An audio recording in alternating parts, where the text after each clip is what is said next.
Talk Live.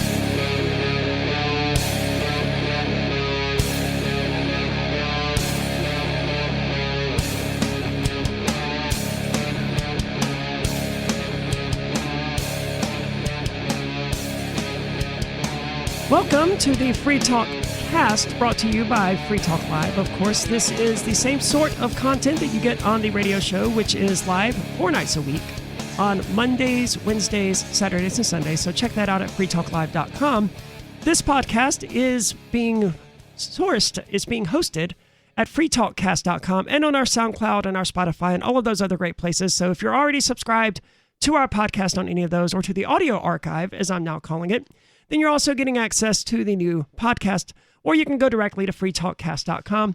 Joining me this week is Bonnie. I wanted to sit down with you last week to do this, but of course you had just returned from the Libertarian Party National Convention. And I imagine after driving back from Washington, D.C., and just the stress and the energy of the convention, that you were probably a bit wiped out. And that's why it all didn't work out. But it takes like days after traveling at all to get back to feeling like just like normal equilibrium. Like it took a whole day to do nothing. Yeah, I don't blame you. I found the same sort of thing. Driving is exhausting because I had to go meet with my U.S. probation officer last Friday. And, that's fine. It's only an hour and a half to Concord, but I did that. And then I came back and I had to go to work, and I was just completely wiped out already, even though I primarily drive at my job these days. That's way less exhausting than a continuous 30 just hour in Keene as opposed to like getting on a highway. Right, which is why I'm really glad that at this meeting I got permission to attend the Porcupine Freedom Festival and Fork Fest and to stay in the hotel overnight. Yeah. Whereas previously I was going to have to drive up there and drive back every single day. Ian and I did it, and we didn't even go every single day. We went like 3 of the days, and it was still exhausting. Yeah, I can imagine. It's 6 hours of driving. It's way too much driving to be doing every single day. But thankfully, I have a really cool U.S. probation officer, and she is permitting me to do that, which is a violation of their standard policy. When I asked about this, she was like, well, look, I would love to grant you permission, but I can't. This isn't me telling you no. It's that for the first 60 days, or I think it was 30 days, of your supervised release, because I'm on supervised release for reasons we'll get into in a moment, you're not allowed to do any traveling that causes you to stay in a bed outside of your house, more or less. I don't remember exactly how she phrased it, but that was it. You're not allowed any overnight stays anywhere, was it. But she checked with her supervisor without any additional questioning from me, and her supervisor was like, well, yeah, Aria went last year, and she went the year before, and it's work-related, and I see no reason why this can't happen. So nice. I was given permission to do that. Super excited about that. Common sense from a government employee. That's honestly surprising and a good thing to hear. It is. Further common sense that day, I'm not in the drug testing program, right? Because I'm not a drug user, so they saw no reason to prohibit me from doing drugs and alcohol and require me to be drug tested. However, they still have to apparently drug test everyone on supervised release a certain number of times per year. So she drug tested me when I was there, and I failed. What? For Suboxone, which I'm not on. What the heck? Isn't Suboxone like something that they give people who are trying to get off opioids? Yes, it is what they give to people who are suffering from heroin addiction. It eases their symptoms, and it basically gets them high. And I don't have any real issue with that, except that in being in these programs, they get to call themselves sober while they're taking on Suboxone. Yeah, while they're taking Suboxone every single day. It's like, look, I'm glad you're not using illicit drugs, but you're not sober. And Ian was talking about how when the med cart comes, he was saying this about the jail, the county jail in New Hampshire he was in for 6 months for whatever reason. He was saying when the med cart comes, if it comes too late or they don't let people out of their rooms quick enough, people start to freak out because they're like, I need to get my Suboxone. So it's not like it's like not a drug you get at least mentally addicted to. It is very despairing watching some of these people. They would get their meds first thing in the morning, and we had this one guy that we called Stryker. I don't know why they called him that, but they did. And he was a top bunk, and he would hang after he got his Suboxone for like 2 hours after that, he would hang his legs off of his top bunk, and he would pass out with his head held back, like sitting up, his head back, just completely passed out. And he fell off his bed doing this at one point. Wow. And it was just normal that Stryker was zonked out on his meds. Whatever they had him on, they needed to lower that dosage. Stryker is the name of my first real boyfriend. It means it's like the name of a tank, and he was named after that. That's his literal first name. And I lost my virginity to him in a tank. That's an amazing story. In the desert. Okay, awesome. One of the things that really bother me about the MAP program, and that's the Suboxone program, I forget exactly what it stands for, but it's to get people on Suboxone so they're not buying illicit drugs, was that they don't give the same courtesy to nicotine addicts. The people who come there addicted to cigarettes and vapes and stuff, they get nothing. They're told, no, just suffer through it, just deal with it. That's pretty terrible. I never really thought about that. Like, they could give you Chantix at least. They could give you Chantix, they could give you nicotine gum, nicotine patches. Vapes were really common in the facility that I was at. Have you been seeing these nicotine pouches people have been using a lot recently called, I forget what it's called now, but Is that a snoo? It's become really popular like since you went to prison. It's called like Zyn. Okay, no, I have not seen those. And it's not quite like the leaf. It's not even the leaves in a pouch. It's a little white pouch with these fiberglass pieces in it, and it gets the nicotine into your system that way. I'm ashamed of myself for having started back smoking. I resumed smoking about 2 weeks ago. I was just wicked stressed out. Like, it's a lot more stressful than I would have thought to leave the halfway house and to return to society. There is so much information overload. In prison, your environment is very tightly controlled. The colors we were allowed to wear was basically gray, green, and brown. Very neutral, very drab colors. So you don't get a lot of colors. You don't get a lot of choice. And then suddenly you're outside again. You're out in the real world. And it's weird to not have to ask people's permission to give a hug to someone else. As I was leaving the facility, DEVENS prison, one of my friends was there, this little bisexual kid who like had a thing for me. And we were friends, and I asked if I could give him a hug because you're not allowed to just do that. And the lady who was escorting me out, bless her soul, was like, yeah, I'm not looking. I don't see anything. So I was allowed to do that, but it's what the hell? Yeah, it's insane to me. You're walking out. Right. Like what, he's going to pass you a drug, you're about to be out. That's Why wouldn't true. he pass it to you 30 seconds later or whatever when you're out? Yeah, and none of it made any sense. But I'm grateful that she allowed me permission to hug this person. But it's just wild that in prison, yeah, you sort of have to ask permission to hug another inmate as you're leaving.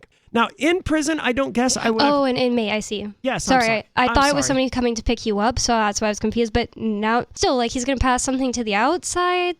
Why does she care if it's out? Yeah, I don't understand. I had the same argument when I was arrested 15 years ago in the state of Mississippi for something where I was strip searched, even though I was bailing out. Like, they arrested me. My bail bondsman was at the jail before I was even at the jail. And they still insisted on strip searching me for drugs. I'm like, whatever I have on me or in me is leaving with me. So what is the point of this? The reality was that he knew that I was trans and he was exploring. He wanted to know, well, let me see the specifics here. That is weird. Because I know countless people who went through that jail. I had been in that jail before when I was 18 years old. And at no time in any of this did they strip search me.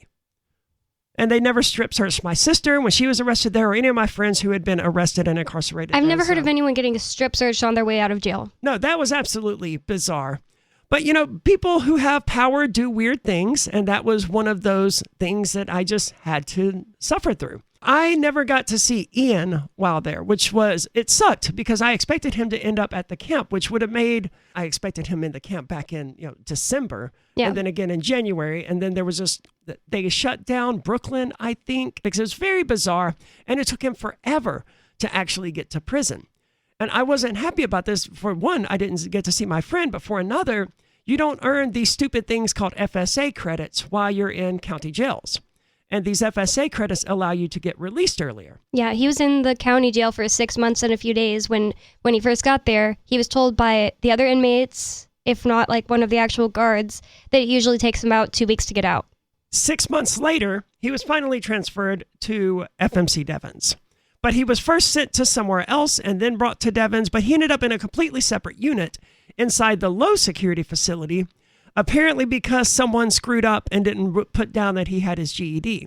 Right. Well, that he had a diploma. Right. Sorry. So he went to high school, finished high school, and he has a community college associate's degree. But for some reason they thought, oh, you didn't graduate high school, but you have an associate's degree, which makes no sense. And apparently those type of things add to a certain score, and you need to get a certain amount of points to be qualified to be in the camp as opposed to low security. A lot of people get confused when I say, oh, he's in low security. They think so he's in the lowest thing. No, the camp is just I don't know. They should call the camp low security. The camp is minimum security. It was absolutely crazy because the front door was unlocked. There's no bars on the window. You could, if you wanted to, it would be a bad idea, but you could just walk out the front door and jump in someone's car and go. And there's no guards stopping you, really. And it's not in the middle of a desert or something. It's like off the highway. Yeah, there's a CO there, and they will catch you, and they will punish you, and they will transfer you to a higher security facility, probably at least a medium. You might get more time or something. It's what keeps people in there. Yeah, that's what kept me there. And that was one of the crueler aspects of the federal prison sentence. When I got there, I was like, I brought myself here. I came here of my own volition, sure, under duress, and it was to avoid facing worse punishment, worse consequences. And then all of us there at the camp, we continued to stay there of our own volition. For the most part, there were a few people who got in trouble for sneaking out the windows and leaving the facility and... leaving and coming back? Yes. Okay, well, that makes more sense. I was like, why would you escape when you're like 6 months away from getting out or something? Yeah, just about everyone there was on their way toward getting out. Something like 60 to 70% of the camp population is leaving this year. Mm-hmm. And I thought my sentence would be one of the shorter sentences at the facility because I was like, it's only 18 months. People who get caught in federal sentences, they end up with 5-10 years. No, mine was one of the longer sentences there. Most people had like 3 months or 6 months. There was one judge out of New York, this massive dick, who had sentenced someone to 58 days in federal prison.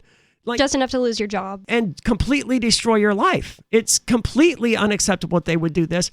I learned a lot in prison, though. And one of the things that I learned that I'm carrying forward with me here on the outside in my activism is how severely fucked up mandatory minimum sentences really are. Like, we all know this, that it's crazy to give someone a 10-year sentence for selling drugs once. But in prison, I actually encountered the people who had been hit with mandatory minimum sentences. I did a lot of their paperwork to try to get them compassionate release and sentence reductions for the 2-point reduction that was released last year. Like, I got one dude released from prison successfully in December of last year. Wow. How much earlier? I had heard about this, but I didn't hear all the details. It was probably about a year. Nice. But I'm not 100% sure, and I don't remember the specifics of his case, because his was the first one that I did when I got there, where people found out that I could type and format things really nicely. And then me and this guy called Pena started working together, but he ended up being sent to the halfway house, and I just sort of took over doing it. And it was good activism. It did help at least one person. Another person got their sentence reduced, but I don't remember whether or not I actually helped him do that or whether or not his attorney did it. But none of that really matters. I learned most of these people did not deserve, which obviously they did not deserve to be in prison at all, much less for 10 years. There was this guy called Bolo, the Spanish dude, super friendly, super nice guy, one of the best people there, 10-year sentence for selling drugs. And the judge even said on the record at his sentencing hearing, you're not the kind of guy who should go to prison for 10 years. But the judge's hands were bound. They were tied by this retarded legislation that imposes mandatory minimum sentences. That's like the only rule any freaking judge is tied by. Yeah. Like, they're not tied by any other rule. Every other rule, they're allowed to just be like, yeah, I'm going to look over this rule and change it and not listen to it. And it's absolutely crazy and barbaric that we have Congress determining what a judge should sentence people to and taking that hands out of the judge whose job it literally is. A lot of these judges have proven to be, to my surprise, surprisingly reasonable. Like the judge in mine and Ian's case, Judge LaPlante. We watched him change his mind on a few things. Like he came out against us, and our attorneys argued, and he ended up siding against the prosecutors on a few matters, and that was amazing. I feel like in your case and nobody's case, but never in Ian's case. Well, he did take away the money laundering charge from Ian. He did at least do that. But that was ridiculous if he didn't. It's ridiculous he didn't take away more. It should allow for a retrial, at the very least, that this happened, because it proves that the jury wrongfully found Ian guilty on at least one charge. But Ian's lawyer put in that should cause a retrial, and he rejected that. Yeah, because it was untimely. Mistrial. Right? That's what he said, but how the heck do you get more timely than a week after the judge decides a thing? I don't know, but it was frustrating to see anything getting rejected because of it being, quote, untimely. It's like, dude, he's in jail now. You took 3 years to freaking get him into jail. They did indeed, which I'm grateful for that because it gave you more time with Ian. Yeah, but it's like, why is the defense punished for timeliness and not prosecution? Excellent point. So how is Ian? When I first got to the halfway house, They did not tell me that I could not communicate with other inmates. So I did. And Ian was the inmate that I messaged with. And then after 4 or 5 days, maybe even a week of communicating with Ian, I received a notification that I've been blocked. So I'm appealing that right now. I dropped it in the mail today finally because I realized I needed to add one other thing to it. And I'm filling out the visitor's form to be allowed to go and visit him. We're hoping that all of this gets cleared up, but I suspect it's going to take an actual legal battle in a courtroom in order to make the BOP do this. Because they're going to argue that it's a security threat to have a felon and a former inmate visiting another inmate, which even that I could understand their point, but they should let me continue to email Ian, given that they have access to all of the message and can monitor it. Yeah. But they have to be persuaded, and these government officials, they like telling people no. So I fully expect to be told no on these things, but that I'm not going to let that rest. I'm going to continue going until we get the answer that we want. Because a U.S. court, a federal court, has already decided that it's important, it's constitutionally required that Ian and I be able to allow contact with each other. Yeah, to continue Free Talk Live. So I can't ask him how he is, but you can. So how is Ian doing? Because, prison sucks. Well, I visited him last on Sunday. Usually I visit him on Mondays, but they're having Employee Appreciation Week. And so the inmates are locked in their, not their cell, but their block for the entire day. They get their lunch and a bag for dinner. So, sorry. This is happening every day this week? Yeah. Because good Lord. Just because, the prison wants to tell them how much they appreciate them and their work, the guards and such, the workers there. Which I guess is helpful on a human level, because when I was there was this CO called Gloves who worked at the camp. He was mostly a day shift guy, but he worked a double once or twice a week. And he was the CO, the guard, who oversaw the camp most of the time. He went missing in January, and there were rumors that he won the lottery. The actual facts turned out to be that he had killed himself. Whoa. Which isn't surprising. Prison, he'd been in BOP employment for 20 years, and before that he was military, and all of these things are traumatizing, and military vets have a very high risk of suicide, and I'm sure the same is true of prison guards because they're exposed to some really traumatic stuff. However, he just stayed in the bubble. The bubble is what we call the little CO office down there. He just stayed in there all day, every day, never gave anyone problems, never went around the unit looking for stuff. He was the ideal CO. The thing about being in the military and being a prison guard that I would think caused them to kill themselves is this thing called moral.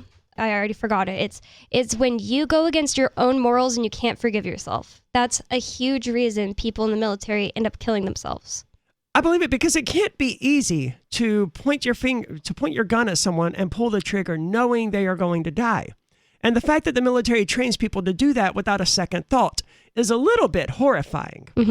But I'm glad to hear that Ian is doing well, that he seems to be adapting despite Employee Appreciation Week. That's crazy. Yeah, so I only mentioned it to say that that's why I visited him on Sunday instead of Monday. I always visit him on Monday because the Sundays are a lot fuller. It's just, here's how it is visiting in the low security. Yes, tell me, because I've barely been in the low. You get into the front door, and everybody visiting is for the low security. So I don't even know if he goes to the camp where I would go, but anyways. You would just go directly to the camp. Okay. It's super easy at the camp. So you sit in a waiting room. Well, you fill this thing out, hand it to the person at the front desk, and usually it's this guy whose last name I'm going to pronounce Loser.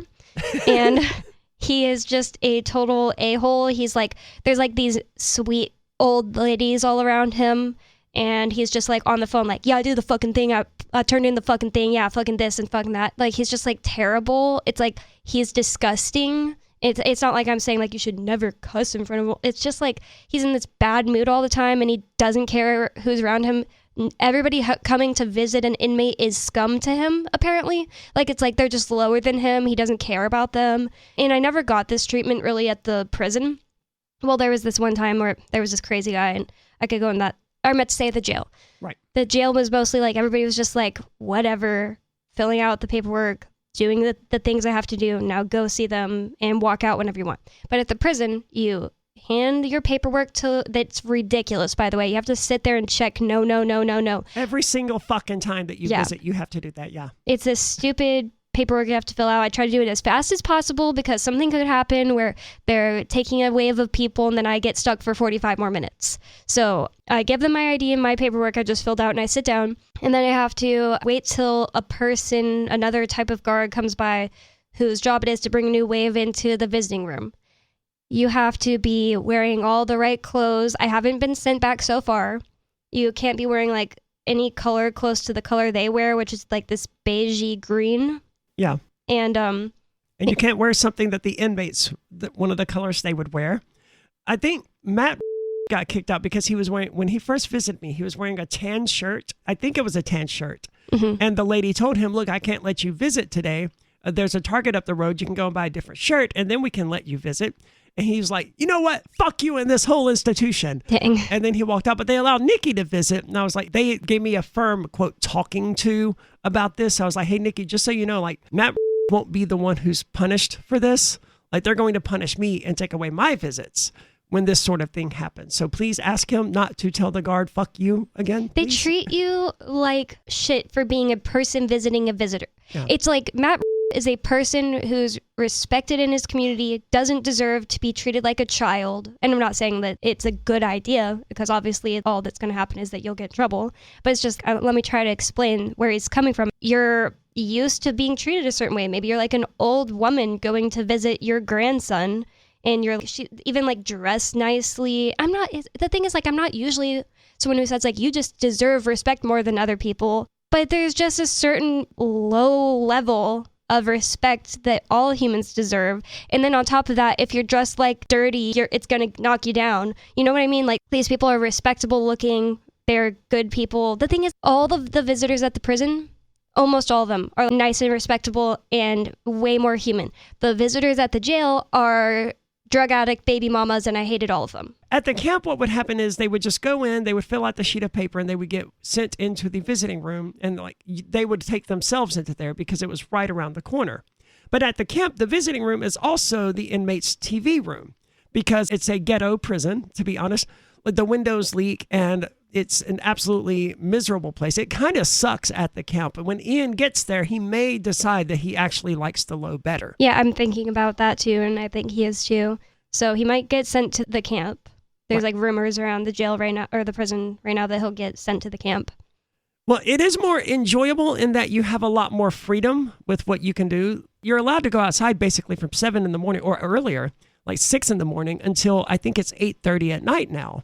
You don't have just an hour of rec time. You can just go out there and be out there. They play baseball at the camp. Can you go to the Buddhist softball thing at the camp? He would be the only practicing Buddhist at the camp, so probably not. That's weird, because in the low, he doesn't have to say like, I am a Buddhist or anything like that. He could go to the Buddhist one day and the other things the other day. He just decided he likes that Buddhist thing. Right. So that would suck if he couldn't go to that. That would be the case because I don't think they come out to the camp. I mean, it's always the same chaplain at the camp. And it's this Catholic dude who I got into arguments with about Satanism. One guard got on me about my medallion being on the outside of my t-shirt, my satanic medallion. And I contacted the chaplain. I was like, hey, so, broadcasting my Satanism is kind of part of Satanism. And a Christian telling me that I have to cover it up is kind of not okay. Especially, do the Christians have to cover up anything? They're actually not allowed to wear their rosary beads on the outside of their shirts. So in a sense, yes.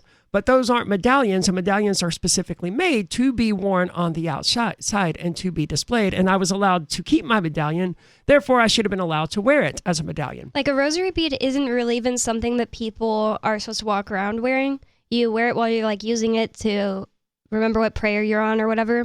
Is that what they're for? Yeah, because there's a certain amount of Hail Marys and you're not going to be able to keep remembering it. I was wearing it, and my ex, who was Catholic and his family is Catholic, was like, oh, well, you're wearing it? Like, that's weird. You're not supposed to wear it. I never knew what they were for. But I did get into an argument with this guy, and he said to me, well, Satanism isn't about, he goes like, I know a thing or two about Satanism, and it's not about anarchy or disobedience. And I said, dude, my first response was, I'm not going to let a Catholic priest lecture me on my own religious beliefs. That's I like know a minimum about Satanism, and I know that is like a stupid thing to say. Yeah, rebellion against authority is literally what Lucifer did. Yeah, So that's really stupid. To say that it's not about anarchy or rebellion is just completely insane and completely off the mark. So after that, I apologized. I was like, because he's a BOP employee and he can throw me in the shoe for mouthing off to him. Mm-hmm. So I apologized. I was like, but I want to explain my perspective. And I sent this link. This was still when I was fighting to be able to wear skirts, have hibiscus tea, and wear my medallion on the outside of my shirt. I won ultimately 0 of those things. Why hibiscus tea? Because I wanted it. Oh. It's my religious belief that I should be able to drink hibiscus tea, which calms the spirit, and then allow myself to meditate. So I need this nightly sacrament of hibiscus tea, and I'm more than happy to buy it via special purpose order. And I was approved. I won that one. But then when it came time to actually buy it, commissary rejected it and said this is not approved for health reasons, because if you go on Amazon, the hibiscus tea that we were trying to buy says it advertises that it's good for blood pressure and a few other things, and then it's got the little warning label that not FDA approved. Right, that the company themselves put on there. And I was like, wait a minute, so you're telling me if they didn't have this warning label at all, it would be fine? And they're like, yes. Okay, so that's completely crazy. So I've reached out to the chaplaincy department and asked them to find me a different brand of hibiscus tea. Yeah, because I'm sure there's one that doesn't have any claims on it, and then it wouldn't have to have that not FDA approved label on it. Right, but they never actually got around to that, and it stopped being very important to me because so much other stuff was going on. And yeah.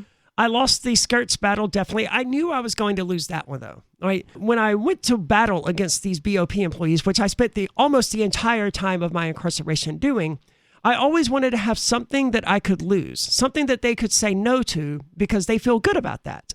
So if I put in this request for skirts and my medallion and hibiscus tea, they're going to deny the skirts but permit the other two. And I was also denied the ability to wear my medallion on the outside of my shirt. But there was only the one CO who ever said anything to me about it, and it only happened on that one occasion. After that, I wore my medallion on the outside of my shirt unless I was going into the kitchen where he was working, in which case I would put it under my shirt while I was in there eating. But say that I won that battle subversively because I just never got in trouble for it, even by the warden. And we got a brand new warden, I think in January. And the way that the camp handled this was to tell all of the people who did not yet have jobs, hey, if you don't have a job, you should be up cleaning and helping the orderlies. So I watched this hallway get mopped at least 25 times in the span of an hour. Someone would mop it, and then someone else would come through just a minute later and mop it again, and it carried on that way because no one was organizing it. You know what we should do? We should destroy mops to create more jobs, and every inmate can just have a rag. See, the BOP might do that, though. There was a lot of black mold in the showers as well that never actually got taken care of at the camp. They did tear down a bunch of the showers. So there were only 16 showers. Only, I think, 10 of them actually worked. And then they took down 6 of them, some of them non-working, which left us at the time that I left with only 6 working showers for the entire camp population, which was about 90 people at that point. And they said they were going to renovate them. There was a rumor that they were putting in a trans shower and a trans stall. What does that mean? I don't know. What? But thought at first that someone was messing with me when they said this, because that's the kind of thing this person would have said. But as I evaluated more and asked around, it seems to have been true that now that I was leaving, they were installing a shower specifically for trans people. Which is stupid because I always just showered after the 10 o'clock count anyway. That's when lights out happens, and there's almost no one else in the showers. So I just go and shower then. It's also peaceful, and that's usually when I was finished working out. It worked out better. So I guess it would be just like a more private one. I'm guessing so. Like with walls or something? Well, these had walls. They were very similar to bathroom stalls, except they went all the way down to the floor. The shower curtains were terrible, and you had to they were clear at the top, so you had to hang your towel over not the rod, but basically the shower rod to cover up the clear part. But other than that, it was relatively private, just very small and very gross. Yeah. The last thing I wanted to do when I was shaving my arms or my legs or something was brush up against that disgusting wall. Ew, yeah. And if I did, I had to scrub myself for several minutes because you look down. One, for a fact, people are masturbating in there. Ew. You know that. I didn't think about that. And a lot of them are urinating in there. And even if they're not doing any of that, there's black mold on the floor and on the walls. And they're mopping the floor 25 times instead of like cleaning the showers. Yeah. And well, they do clean the showers sometimes, and then they sweep and mop the bathroom, but they then use the same broom. These old white dudes who were there, they cannot aim their penises. Initially, all of the old white people were on one side of the camp, and if you went over there on that side of the bathroom, all you would find was just urine in the floor because they just could not aim. And on the other side, where I and all the Spanish hung out, the bathroom was spotless. There was no urine in the floor. Why would that be? It's so weird. Were there old Spanish people? There were not. Probably half of the black people were older, like over 50. Could they aim? I don't know. I don't know, because by then the camp had been not more racially integrated, but more racially mixed up, in that there were some of us, I almost said some of us Spanish people. I'm not Spanish. I just hung out with Spanish people the whole freaking time I was in prison. That's kind of surprising, because in Ian's experience, the people that he's met who are like, by the way, I hope you know I hate gay people and trannies, really? Are Mexicans. Like his roommate right now never misses a chance to tell him he hates gay people and how gross gay people are. And he's from San Antonio. Like that's his ethnicity. Like his family has just always lived where San Antonio is. And it's like, I always call those people Mexicans. I guess it was Mexico for a very long time. So I guess they're Mexican. That's crazy. Like, Mestizo. Most of the Spanish people that I hung out with were Puerto Rican and Dominican. My bunkie, my cellmate. Oh yeah, there's a lot of gay Puerto Ricans. Yeah, yes, there are. And Dominicans are very sexually and genderly open as well. I didn't know that. I didn't know either of those things either. Weird. And that was true of a lot of the Puerto Ricans as well. But the Puerto Ricans, they denied shaving their arms and legs, because that's the thing they do. They shave their arms and legs, and then they denied doing it. It's very strange. Oh. But there were a few Mexicans there. Jesse, the laundry guy, he's Mexican. I was great friends with him. Big J, my bunkie, he was also Mexican. But I think that was it. Everyone else in the Spanish car was Dominican or Puerto Rican. If you're like, why does it matter? Why does it matter what race? It does matter in prison. It does. It absolutely does. And there were a couple of Colombians as well. I was surprised to learn from just recently. He said when he was in prison, prison for 8 years, I think, in the 90s, maybe spilling into the early 2000s, he said the guards, purposely, black people are in those cells, white people in those cells. I thought it was just a self-organizing thing, but no, he was like, no, just to keep people from fighting. They were literally segregated. They were. And it is exactly to keep people from fighting. And when I first got there, I had a white bunkie, and he was the worst. He shat on himself, and he would old man? Yeah. But it wasn't because he was old that he did this. It was because he didn't want to stop playing hibachi. And he was like, I want to finish the game before I go in. And then he didn't make it. And it was really stupid, because he ended up smearing shit on the wall of the stall as he was cleaning himself. And Tito, the Spanish dude, brought it to my attention. He was like, hey, man, your bunkie did this. And because that's my bunkie, I got to go and deal with it. So I went to and found him playing hibachi again, and was like, hey, man, did anyone come and talk to you already about the bathroom wall? And he was like, yeah, I'm going to take care of it after this game. I was like, no, man. There is your shit on the wall in there. You have to go clean that now. You can't leave that there to finish this game. That's fucking crazy. And he wanted to argue with me about it until ultimately I stood in front of him, because like, this is my responsibility. I got to deal with it. And this black dude named Natural, he wasn't named Natural, called Natural, ended up telling him, Tom, man, you go handle your business. The game will be here when you get back. And that was when he finally went and took care of it. That was the final straw that made me kick him out, which he was the bottom bunk and I was the top bunk. So technically he had seniority in the cell. But when I want to be, and knowing that I had all of the Spanish backing me, I was like, hey man, you've got to move somewhere else. At one point he did say, well, why don't you move? Like, you can move in with Ghost over there, because Ghost is what we call this other dude. But nobody would like this guy who smears shit in the cell. That was exactly what I said. I was like, I'm not the one that they want to leave, right? They like me here. I'm welcome here. Every time Flip and Jay move, they request that I move with them to stay next door to them, because we're on really good terms. And the same with Shorty and Izzy and a few other people. One thing I thought was really cool was he sent this little card while in jail. I did. I forgot about that. And there's 50 signatures and little jokes on there. It made me feel a lot better knowing you have like actual like friends in there. It was good. And that was an enjoyable experience, because I decided to send a sympathy card where I was sorry for your loss, and I was the loss that I was sorry for. And as inmates, as I explained this and asked them, you could watch them not get it and then slowly get it, and they would just start grinning and like, hell yeah, I'll do it. Give it to me. They said stuff like, I can't see it right now. A lot of them wrote like, sorry for your loss, but a lot of them made jokes like, I bet you're ready Enjoy for the some silence, peace and quiet. Yeah, and stuff like that. Yeah, I was the same person more or less in prison that I am out here. Only I tried to avoid the political and religious discussions because that's just, my political and religious views are very obscure, and I'm not likely to find much agreement. But prison sucks, and I want you to write Ian Freeman. You can find steps to do that on Free Keene. You can email him at ianfreeman34755-509. Unit JA. That's all the name. That's what pisses me off. Yeah. Like last night, he asked me to send him Shutterfly pictures because you can use Shutterfly to send actual printed high quality pictures. And it's just like, it's impossible to put this in here the way they want it. Try Pellapost. Pellapost is specifically designed to allow inmates to receive photographs. But I want you to write Ian Freeman 34755, and then Unit JA. That's P.O. Box 879, AYER, Massachusetts 01432. Yep. And I know that part because I wrote it down so many times. I sent so many letters in prison. But write Ian Freeman because that really helps make your day go better when you're in BOP custody. Thank you so much for listening. Subscribe to us at freetalkcast.com and listen to the live radio show. You can find that at freetalklive.com.